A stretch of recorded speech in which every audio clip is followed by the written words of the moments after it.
Iya, melayani sejernih air Perumda Tirtayasa Kota Pekalongan ya. Ini mempersembahkan juga ngopi ngobrol perkara Islam. Untuk kesempatan sore kali ini kembali hadir untuk Anda hingga lebih kurang jam 5.15 menit sore nanti sambil nunggu beduk maghrib lah. Paling nggak lumayan lah ya. Ada waktu 45 menit, sekitar 45 menit Opik sama Ustadz menemani kawan-kawan semua. Selamat sore Kiai Haji Ahmad Marzuki ya. Apa kabar? Baik, baik. Alhamdulillah. Di Ramadan keberapa ini ya? 12 ya? 12 kali ya, 12. udah hampir Iya. setengah bulan gitu ya. Ya, biasanya kan kalau sudah 12, 20 les ya. Iya, cepat ya, lebih cepat gitu ya. Iya. Oke, kabar sehat ya Tati ya. Sehat. Oke, untuk kesempatan sore kali ini kita akan membahas mengenai relasi puasa dan kesehatan fisik gitu Ustaz ya. Iya. Oke, baik. Kalau untuk kemarin relasi puasa dan kesehatan psikis. Iya. Iya. Kenapa untuk sore kali ini kita membahas mengenai tema tersebut? Iya, karena kan memang puasa ini memberikan pengaruh yang luar biasa baik pada fisik maupun pada psikis ya. Itu yang mengapa saya sore ini melengkapi minggu yang lalu ya. Kita akan melihat dari tinjauan fisik itu. Iya. Jadi untuk sore ini kita lebih ke mengenai kesehatan fisiknya gitu Ustadz ya. Iya. Oke, ini relasinya seperti apa sih puasa dengan kesehatan fisik sebenarnya? Kalau berdasarkan dari agama. Jadi puasa sendiri kan pada hakikatnya kan menahan ya. Iya. Al-imsak. Menahan dari apa?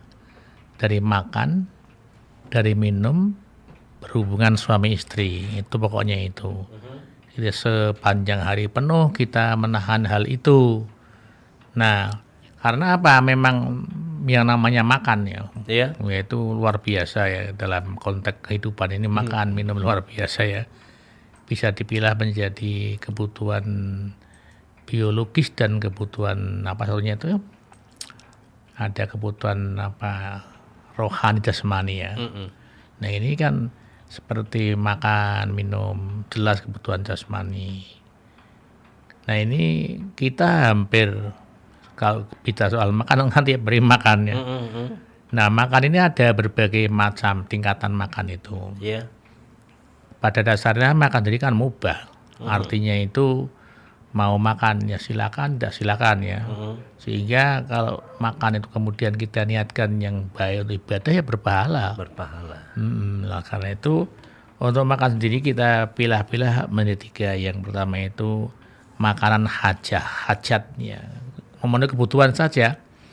Yang penting kita makan ini bisa kita gunakan untuk menegakkan tulang belakang lah, bisa ibadah, bisa sholat, bisa bekerja begitu. Buat energi lah istilahnya. Energi lah, dari normatif lah. Kemudian juga ada yang dinamakan itu makanan kifayah, cukupi. Jadi kalau misalnya kita ini makan sedikit kurang puas bisa nambah, tapi yang perlu diingat adalah bahwa perut ini kita bagi menjadi 3. Jadi sebagian untuk makanan, untuk minuman, untuk pernapasan. Jangan di full tank semuanya, jangan. Nah, ini yang ketiga ini yang full tank, yang fudlah. Fudlah itu makanan yang pokoknya dipenuhi sampai kenyang banget lah. Istilahnya itu kalau perutnya belum belum ledeh gitu ya. Ledeh atau kadang-kadang ada weteng karet tuh ya. Jadi makanya tidak hitung-hitungan pokoknya. Nah, ini kita harus hindari yang ketiga ini karena begini. Makan sendiri itu kan juga disyariatkan oleh Allah Ta'ala, kulu wasrobu wala tusrifu. Makanlah kamu, minumlah kamu, tapi jangan berlebih-lebihan. Karena innallaha yuhibbul musrifin, Allah itu tidak suka pada makan yang berlebih-lebihan. Dan prinsipnya orang mukmin itu makannya memang teratur. Beda kalau nun sewu orang yang bukan mukmin itu perutnya hanya untuk makan. Jadi hidup ini makan, minum gitu ya. Kita tidak begitu. Jadi sebab begini, bahwa perut ini tidak boleh berlebihan. Rasulullah SAW mengatakan mamala adamiyun wi'aan syarron min batnihi biasbim nibni adama ukulatun yukimna sulbahu wa ingkana la mahalata fasusun li ta'amihi wa susun li syarabihi wa susun li nafsihi. Jadi Nabi mengatakan bahwa perut ini jangan dipenuhi sesuatu yang tidak baik ya di perut ini. Karena apa, sebetulnya kan perut ini bisa dikatakan belumbang ya. Belumbang karena kalau kita memasukkan apapun itu di dalam perut busuk ya. Membusuk itu membusuk betul tuh. Makanya ketika kita itu angop-angopan baunya tidak enak ya. Kena kebulnya perut itu tidak enak. Jadi makannya cukup saja.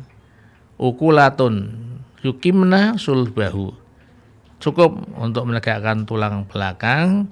Kalau belum puas tadi saya sampaikan ya dibagi 3 itu untuk makanan, minuman dan pernafasan itu. Ini amanat agama seperti itu, jangan sampai makan berlebih-lebihan. Karena nanti dampaknya itu pada kesehatan fisik gitu. Oke, jadi terbagi dalam 3 kategori yaitu makanan hajah, kemudian kifayah serta fadilah gitu ya. Foodlah ya. Oke, kalau untuk yang makanan hajah sendiri ini mungkin lebih bisa dijabarkan, Ustaz. Ya, yang hajah itu ya orang ini kan juga tidak sama. Ada orang cukup makan beberapa sendok sudah cukup, ada begitu. Ada juga yang harus setengah piring ya, ada itu. Memang kalau kita pikir di Indonesia ini kita memang ada heran juga ya cara makannya ini ya. Karena di Indonesia itu barangkali di Jawa terutama kalau belum makan nasi ya belum makan itu ya katanya gitu ya. Belum Padahal makan. istilahnya udah makan singkong 1 piring gitu ya. Ya kita lihat orang Eropa cuma 1 potong roti saja, potong roti ya. Kemudian cara makan Jepang, orang Cina itu kan sedikit.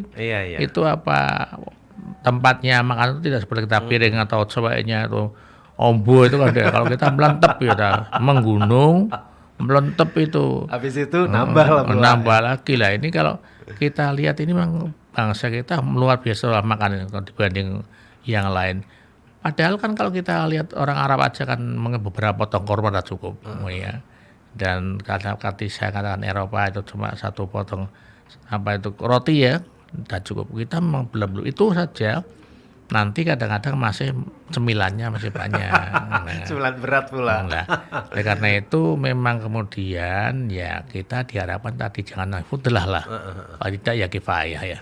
Oke. Tapi sebenarnya memang cukup dengan makanan-makanan sedikit itu untuk kondisi perut kita dan fisik kita, Ustaz. Ya cukup karena kan yang penting kan ini nilai makanan itu. Nilai makanan. Ya, kadang kita kan tidak pokoknya barek.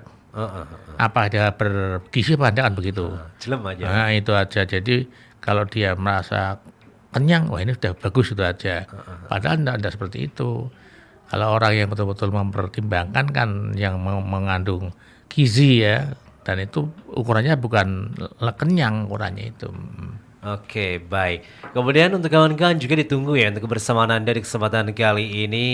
Selamat sore. Sudah ada Dina di Wonopringgo ya ikutan gabung nih Pak Kiai. Jika kita terbiasa puasa sunnah Senin Kamis ya secara rutin, ini efek apa sih yang akan terjadi pada tubuh kita? Bagus sekali ya. Memang begini. Jadi perut ini dikata oleh Nabi itu al-ma'iddatu haudul badan. Perut itu bahasa agama belumbangnya tubuh. Tempat pembuangan ya.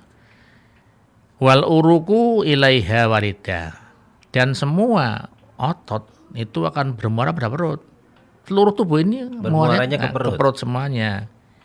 Oleh karena itu faida sohatil maidah sodratil uruk bisiha. Kalau perutnya ini sehat, maka otot-otot akan sehat juga. Demikian pula wa idza saqamatil maidah, kalau perutnya sakit Sodratil uruk bisa juga akan terjadi penyakit. Gangguan gitu ya. Oleh karena ini di sini di perut itu. Nah, Nanti akan kita hitung bagaimana antara orang yang puasa dan tidak. Ya. Ini saja masih kita hati-hati saja. Jadi kita makannya hati-hati. Biasanya kalau anak muda kan tidak pertimbangan. Makan sambal juga ada pertimbangan, ya kan. Kemudian es juga ada pertimbangan. Mau makannya itu padahal bakso, minumnya es. Ini kayak apa aja itu? Ya enak, seger. Anak muda sih ya, seger. Tapi coba es lu yang minum orang tua, kan greges ya. Iya kan beda. Iya itu jenengan, kalau saya belum. Nah, ya anak muda itu sudah lah, makan sambal enggak ada masalah. Iya. Makan pakel yang itu sudah ada masalah. Tapi itu pun sebetulnya harus diatur. Sebab nanti akan berdampak. Orang tidak sama sih. Dia kemudian termasuk makan telat kan jadi masalah. Jadi kemudian makanan bagi Islam ini merupakan hal yang prinsip karena tadi. Jadi semua urat saraf itu masuk pada perut. Nah, perutnya perlu sehat. Yang bagaimana lah di sini? Kalau kita belajar dari misalkan 4 sehat 5 sempurna ya. Bagaimana makan yang baik? Karena kalau makan kita nah ini kita kadang mendengar cerita orang lain ya. Kalau makan dikunyah betul ya kan sampai lembut. Kita kan enggak belang makan kok ngontal pel ya. Iya kan belang pun enggak dikunyah coba. Kan dikunyah dirasa kayak gitu. Kemudian makanan kalau kita yang mudah-mudahan yang panas. Padahal dia itu tahu enggak bisa langsung dimakan, mesti mangap hahaha gitu ya. Didamonin lagi ngerti panas. Kenapa kamu damonin panas? Enggak usah. Orang dulu kan enggak nunggu adem. Ya, sehingga kata-kata orang nih kata dia awet giginya kan ya. Ini hati-hati dia makanya tidak sembarangan makan itu kan apalagi zaman sekarang yang namanya makanan itu luar biasa kan ya. Minyaknya kayak apa ya kan ya. Pengawetnya gitu iya, ya. kalau kita kan seneng gorengan sama lombok kan. Padahal minyaknya ada setengah bulan belum diganti itu sampai berwarna ya. Udah berkali-kali gitu ya. Coba itu. Nah, karena itu kita harus kaitannya Senin Kemis. Nah ini di samping memang ada perintah dari Rasulullah puasa di samping Ramadan ada juga puasa sunnah. Sunnah itu bagus sekali karena sebetulnya apa nanti yang jadi hikmah puasa Ramadan itu yang melekat pada puasa sunnah. Itu antara lain bisa menahan emosi. Saya masih puasa ini kan begitu. Jadi sunnah pun kan dilekati oleh sifat-sifat puasa Ramadan. Nah, tetap begitu. Saya tidak boleh begini mau saya masih puasa. Dan itu Nabi menganjurkan, apalagi Nabi sendiri kan wetonya Senin ya, Senin ya. Itu bagus. Masih banyak. Ada lagi puasa ini, puasa Daud sehari puasa sehari enggak. Sehari enggak, gitu yang selang-seling itu ya. Ada yang puasa ngambil sebulan 3 kali puasa bid ya. Tanggal 13, 14, 15 ya. Itu bid. Macam-macam untuk puasa itu bagus untuk Senin Kemis dan biasanya lah ini biasanya kok puasa sih mau soni sopo kada gitu ya. Itu tidak ada kaitannya cuman begini biasanya begini kalau kamu ingin mendapat sesuatu ya tirakat. Kan begitu tirakat. Lah ada mungkin para kiai para ulama ya tirakat itu supaya betul-betul manteng minta pada Allah. Tapi kadang-kadang kalau puasa ya mau soni sopo gitu tidak seperti itu juga ya. Nah, tapi di dalam kasanah cerita Jawa, wayang itu kalau kita lihat ada Pandhawa 5 itu kan yang Puntadewa ya. Puntadewa itu dikenal sebagai berdarah putih gitu. Satria, dia punya kalimat syahadat. Itu menggambarkan rukun Islam yang pertama. Yang kedua itu Bimo Werkudara, itu wayang enggak pernah duduk. Enggak pernah ada ceritanya Bimo kelesen enggak ada. Mesti ngadeg-ngedejer. Itu menandakan mendirikan sholat, iqamus sholat itu. Nah yang ketiga ini Arjuna itu wayang ganteng super ganteng dan bujurnya banyak. Sakti. Karena apa? Sering topo. Lah orang Jawa topo itu diartikan poso gitu. Iya bertapa. Enggak melakukan karena ada ya. makan, ada apa gitu supaya dia sakti dapat digandrungi wanita. Kemudian seperti Arjuna topo lah orang-orang ya namanya orang umum yang Jawa. Nek pingin digandrungi perempuan ya kita posoni seperti Arjuna. Waktu itu betul Arjuna itu memang wayang yang bois ya, yang wayang tapi ayu lah gitu. Sedangkan Nakula Sadewa ini bersaudara. Itulah menghaji dan zakat. Artinya kalau orang sudah haji harus zakat. zakat ya haji itu Haji, gitu ya. satu kaitan gitu. Nah, untuk mbaknya teruskan saja puasa Senin Kamis dengan niat yang baik, pahala lah. Kalau kemudian syukur ada hanya apa yang dihajatkan bisa terkabul Tercapai ya ya. mudah-mudahan itu aja. Oke, baik. Kemudian ada Wildan di Panjang. Assalamualaikum, waalaikumsalam. Menanyakan mengapa saat puasa kita ingin mencicipi banyak makanan ya. Tapi justru saat sudah waktu berbuka cukup dengan teh hangat dan sedikit cemilan saja. Tanpa makan besar pun sudah merasa kenyang. Iya, kita teringat masa lalu, masa kecil ya. Zaman saya kecil tahun 70-an lah itu. Atau 60 terakhir. Itu biasanya kalau puasa siap pagi. Malah ngumpul ke makanan ya, dikumpulkan seharian itu. Ya seharian, wah nanti kalau sudah beduk maghrib ya sudah tidak akan makan semuanya kan ya. Liatin aja gitu Iya. Lah, ini kalau masalah nyicipi ya kita harus hati-hati karena kan kalau memang hajat nyicipi ya, tapi jangan kemudian disengaja nyicipi semuanya, jangan. Oh ini masak untuk mendeteksi asinnya sampai di mana kan dicicipi kan ya. Ya tapi kalau kemudian wah ini saya cicipi, cicipi, ya jangan ya. Ya walaupun sih yang penting tidak masuk ke dalam tenggorokan ya. Tapi kan kemudian kan kita manis sih ya, sedap ya. Ya sih tidak batalkan puasa, tapi sebaiknya ya tidak usah begitu. Masalah kemudian kok kemudian tidak selera, ya tadi itu kan sudah minum karena apa? Kebahagiaan puasa itu kan dua. Indah iftari ketika buka. Itu sudah enak.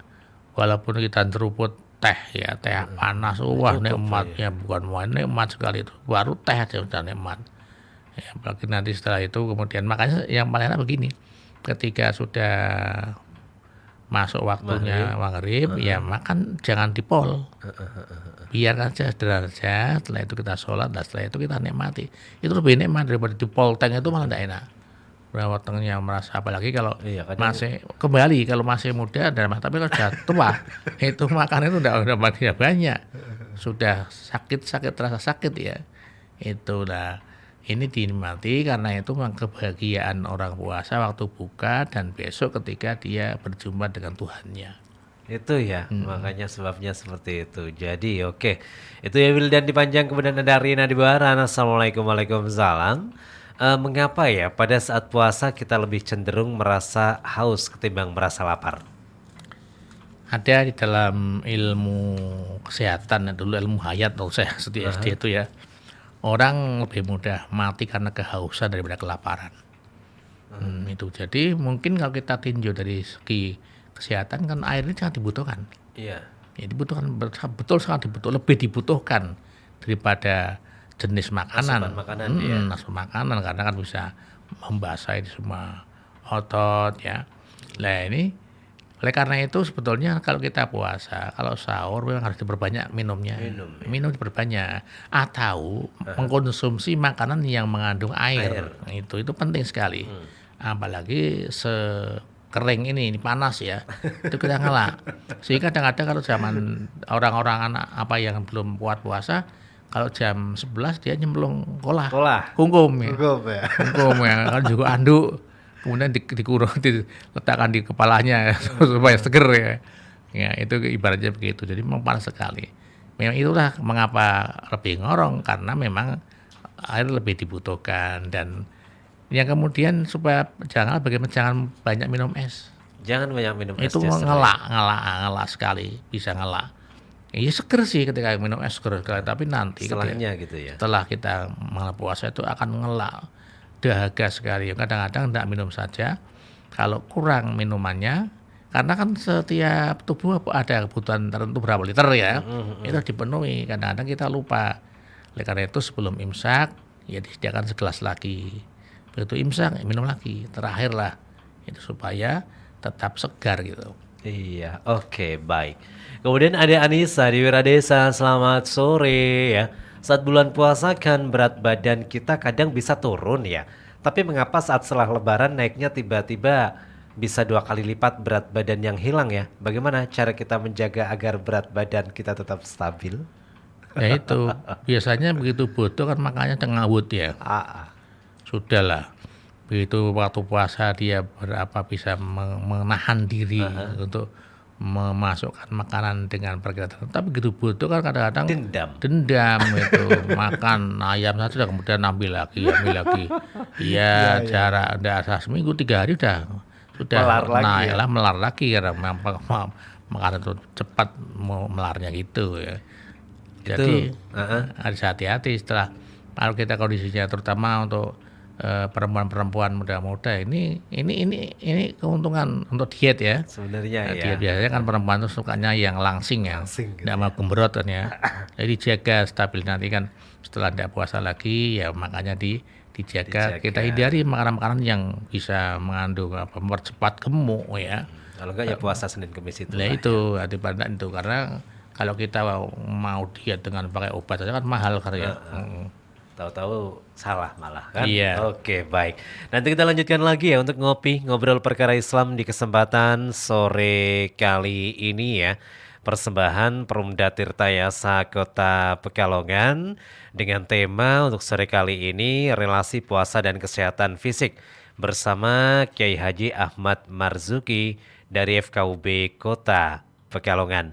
Nanti untuk Anda masih bisa ikutan gabung bersama kami di kesempatan kali ini. Baik, kembali di Ngobrol Perkara Islam kawan ya. Persembahan Perumda Tirta Yasa Kota Pekalongan melayani sejernih air. Dan untuk kesempatan sore kali ini masih ada Kiai Haji Ahmad Marzuki kawan ya. Dengan tema yaitu mengenai relasi puasa dan kesehatan fisik. Ya, terima kasih juga untuk kawan-kawan yang masih setia bersama kami untuk mengikuti ngobrol perkara Islam. Dan kita lanjutkan lagi ya, untuk yang sudah ikutan gabung kembali masih ada beberapa pertanyaan ya dari Anda. Selamat sore dari Ika di Ambo Kembang ya. Apakah puasa bisa memberikan efek kesehatan tersendiri bagi ibu hamil atau ibu menyusui, Ustadz? Ya, kembali ya. Jadi ini biasanya kan terutama ibu hamil, ibu menyusui itu sudah sejak awal sudah ada merasa prihatin ya. Ini gimana nanti ya? Iya, puasa nggak nih? Ya, kira-kira puasa dia nanti ganggu anak apa tidak kan begitu ya? Sebelumnya tidak ada masalah ya, tidak ada masalah. Kan semua ada diatur ya. Kalau misalnya ibu tidak puasa, ya karena menyusui atau hamil tidak kuat, ya tidak saya puasa. Tapi yang penting nanti kan menggantikan di hari yang lain gitu. Hanya begini, ketika kita jangan sampai kita khawatir karena dampak anaknya.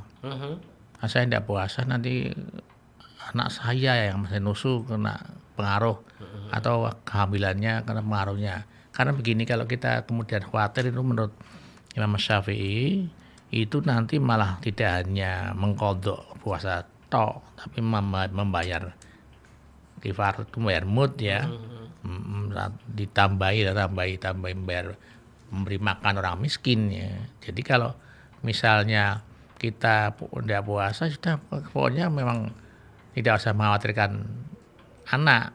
Tapi kalau memang menurut dokter itu memang ada pengaruhnya, ya hanya itu saja lah. Nanti kalau ganti ditambah saja. Ini menurut jangan sampai ini saya hamil, saya nonton tidak usah puasa, tidak bisa begitu. Karena begitu orang puasa apa-apa. Iya, tapi gitu kamu ya? Ganti, tidak usah ganti gitu loh.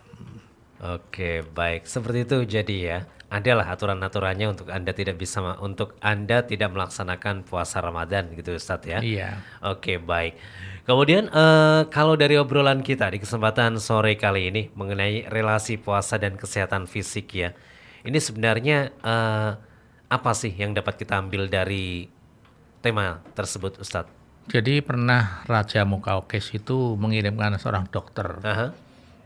Dikirim ke Madinah kepada Rasulullah. Tujuannya untuk memberikan pengobatan pada masyarakat. Datang di Madinah sana.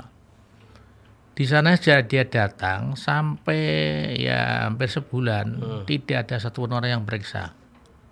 Dia kan bingung, aneh loh. Orang sehat semua ya. Tidak ada yang sakit itu. Akhirnya dokter ini tanya pada Rasulullah, ya Rasulullah, mengapa kok tidak ada yang periksa ya? Apa karena saya bukan muslim? Ternyata zaman Rasulullah bahwa beliau mengatakan nahnu qaumun la naqulu hatta najua wa idza akalna la nasba'u. Kami ini kaum komunitas masyarakat yang tidak makan kecuali lapar. Dan ketika makan tidak sampai kenyang. Ini luar biasa, benar biasa. Jadi kita itu tidak makan kalau tidak kenyang. Tidak makan sebelum kita Sebelum kenyang, sebelum lapar. lapar banget. Saya ulangi ya. Kita tidak makan sebelum lapar. Jadi dia makan itu karena lapar. Tapi ingat, sebelum kenyang dia berhenti. Sudah berhenti. Nah, ini kan sulit ya. Kita sendiri selama ini kan kita lapar makan betul. Tapi ketika belum kenyang apa kita berhenti? Enggak, nambah lagi ya. Pokoknya kalau belum udele mencong belum istirahat ya. Nah ini ternyata mereka itu menyimpulkan bahwa karena mereka puasa. Jadi puasa ini ternyata luar biasa. Itu resep Nabi. Minimal kalau tidak puasa pun ya makan itu jangan makan sebelum merasa lapar. Tapi ingat setelah makan berhenti sebelum kenyang. Jadi ada ukurannya. Nah ini menurut ahli kesehatan bahwa sebetulnya makanan yang kita konsumsi ini akan lumat butuh waktu 8 jam. 8 jam ya? Yang kita makan 8 jam. Nah sekarang kita gambarannya hari biasa ini. Kalau misalnya kita sarapan pagi jam 7, ini 8 jam itu akan lumat pada jam 3 sore. 3 sore ya. Ini akan lumat. Jadi perut biarkan dia menggerus ya, bekerja itu 8 jam. Tapi kan kenyataannya jam 10 kita masukin lagi ya, cemilan macam-macam. Belum makan siang ya? Ya belum itu sudah. Nah ini padahal Nabi tidak suka kalau ada orang makan dileboni lagi lah itu, dimasuki lagi. Ini ibarat mesin kan belum rampung. Nah sudah itu. Nah jam 3 ini belum rampung ini. Jam 2 kita makan siang. Ini kan makan siang yang terantar ya. Tambahin lagi. Nah, jam 3 ini akan akhir jam 10 malam. Nah 10 malam belum rampung, sore jam 8 udah makan lagi. Nah kemudian jam 4 akan baru selesai. Jadi kalau kita pikir selama 11 bulan perut nyaris tak berhenti. Padahal pabrik ada istirahatnya. Hari Ahad atau hari Jumat kan berlibur. Ini perut tidak makan terus. Kadang-kadang malam-malam aja masih ngemil kan ya. Iya kan, meripatnya ndelok televisi, ndelok bal ya, tapi mulutnya kan mengong ya, belang ora kerasa dia. Nah ini yang selama 11 bulan seperti itu yang terjadi. Jadi kayak apa perut itu kerjanya? Padahal yang kita konsumsi belum tentu makanan sehat. Sekarang kita masuk pada puasa. Kalau puasa bagaimana? Kalau puasa taruh sahur kita itu jam 3:30, jam 3.30. Ini butuh waktu 8 jam, maka akan lumat pada pukul 11.30 siang. Maka rata-rata pukul itu kita lemes tak berdaya. Karena perut berhenti, sudah ada operasi lagi. Udah lemes dedes ya. Kita ngelentruk, tadi saya nyemplung kolah ben seger ya, macam-macam itu kalau kita sudah seperti itu. Nah, kemudian ini berarti kan jam 11.30 sampai nanti kita akan buka kan jam 5.30 lah. 6 berarti jam lah. 6 jam. Nah, 6 jam ini perut tidak operasi. Istirahat total berarti istilahnya ya kayak gitu. Tapi malah luar biasa istirahatnya perut ini oleh Allah Ta'ala digunakan untuk servis. Nyervis perut itu. Otomatis tidak usah dibawa ke bengkel, tidak perlu. 6 jam kali 30. 180 jam itu diservis itu. Didandani. Setelah 11 bulan nggak berhenti. Sehingga logikanya kalau habis puasa dia sehat. Sesuai dengan dawuh Nabi, sumu tasihu. Kamu puasalah, kamu akan sehat. Di situ logikanya. Berarti salah satunya buat istilahnya memberikan waktu istirahat buat perut kita gitu ya Ustaz ya. Termasuk di puasa dan Kamis tadi itu. Dan Kamis kalau makan terus ada jeda itu di situ ada unsur-unsur perbaikan. Iya, perbaikan. Nah, di situ. Nah, makanya sebetulnya orang puasa luar biasa dampak positifnya, baik puasa Ramadan maupun puasa sunnah gitu. Sehingga ada satu kesimpulan sumutasihu bahwa kalau kita puasa fisik kita akan sehat. Akan Itu sehat. logikanya. Oke. Baik, ini masih ada satu penanya lagi ya, meskipun sedikit di luar tema Ustadz ya, nggak apa-apa ya, Wik sampaikan. Dari Pak Ipung di Bendan, selamat sore, mohon izin tanya, Assalamualaikum Waalaikumsalam. Kiai bagaimana nih caranya agar setelah Ramadan usai ya, masjid-masjid bisa tetap full jamaahnya dan bisa memakmurkan masjidnya, matur nuwun. Iya, memang kita berharap itu apa yang kita kerjakan sama puasa bisa dilestarikan, berdampak sebulan bisa menghiasi 11 bulan, iya kan. Nah ini lagi-lagi ya kita tuh tidak istiqomah.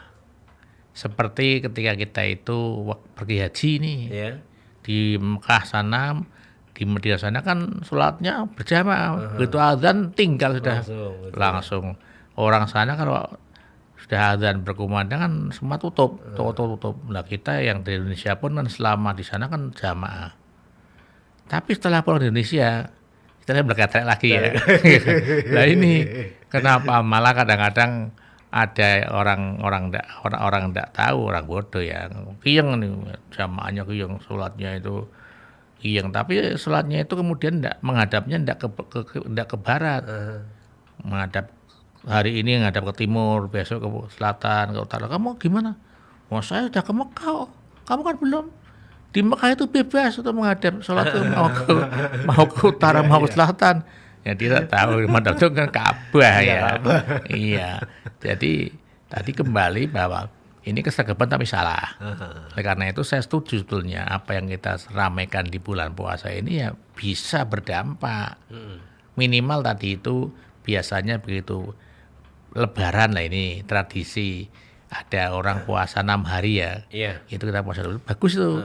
Artinya kita bisa menahan diri karena biasa begitu hari Lebaran Idul Fitri kita dol sudah makan saja tidak terkendali. Ya tadinya kalau mendengar azan zuhur langsung ke musola kita nanti dulu makan dulu. Nah ini saya setuju itu. Bagaimana kita itikafnya, tadarusnya kita lestarikan itu sampai 11 bulan. Nah ini kita memang pinginnya seperti itu ya, tapi ya kembali pada diri masing-masing sebetulnya itu. Ya, nanti juga setelah hari ke-20 juga udah agak sepi kok, Tat. Iya, Ke mall yang ramai. iya memang begitu. Ini kan terawih itu kan awal saja, nanti kan sudah, padahal dikatakan oleh Nabi, al-ashrul awakhir, 10 hari terakhir itu yang menentukan. Yang paling ini Menentukan itu. Ibarat orang itu lari maraton kan kita cepat kan, tidak gelembreh. Iya. Cepat untuk menuju finish itu. Kadang-kadang kita abai, begitu masuk tanggal 21 dianggap sudah biasa ya. Kita lihat kadang-kadang dianggap sudah puasa lagi. Lah ini monggo kita setuju bagaimana ya supaya hari-hari di luar puasa itu sama. Memang ada begini, ada yang mengatakan jangan kamu jadikan hari-hari puasa sama dengan hari lain. Artinya dibedakan. Nah ini mempegangnya itu mungkin salah paham. Artinya kalau puasa ya betul-betul tidak ngeledengi, tidak puasa boleh kan gitu. Karena kan dikatakan jangan jadikan hari-hari puasa seperti hari lain kan gitu. Nah ini jangan dipahami seperti itu. Ya puasa seperti itu ya hari lain biar ikut puasa, mestinya begitu. Istilahnya tetap diamalkan lah. Harusnya gitu, seperti itu. Oke, baik. Terima kasih. Sudah menit ke-14 lepas dari jam 5 sore di kesempatan kali ini. Mungkin untuk closing statement, Ustadz, untuk kesempatan sore kali ini perjumpaan kita. Ya ini kita hampir paruh bulan ya. Iya. Mari terus kita tingkatkan ibadah kita. Barangkali pada awal Ramadan kita sudah punya planning masing-masing. Kita upayakan saya tahun ini harus tarawihnya genep misalnya. Saya punya target tadarus khatam sekian kali misalnya. Kita sedekah kata kita maksimalkan. Mari kita teruskan karena kita juga tidak tahu semuanya yang namanya usia ya. Kita tidak menjamin bisa menangi bodoh, tidak tahu ya. karena itu menit demi menit kita kurang tahu ibadah. Kita berdoa mudah-mudahan semua soimin soimat di kota Pekalongan pada khususnya dan seluruh dunia pada umumnya diberikan kekuatan, diberikan keimanan sehingga bisa mencapai finish mendapatkan gelar muttaqin, orang yang bertakwa gitu. Amin amin. Baik, terima kasih Ustadz untuk kesempatan sore kali ini ya. Sudah nemenin Opik hingga jam 5.15 ini. Dan matur nuwun, selamat sore. Assalamualaikum Ustadz. Waalaikumsalam warahmatullahi wabarakatuh.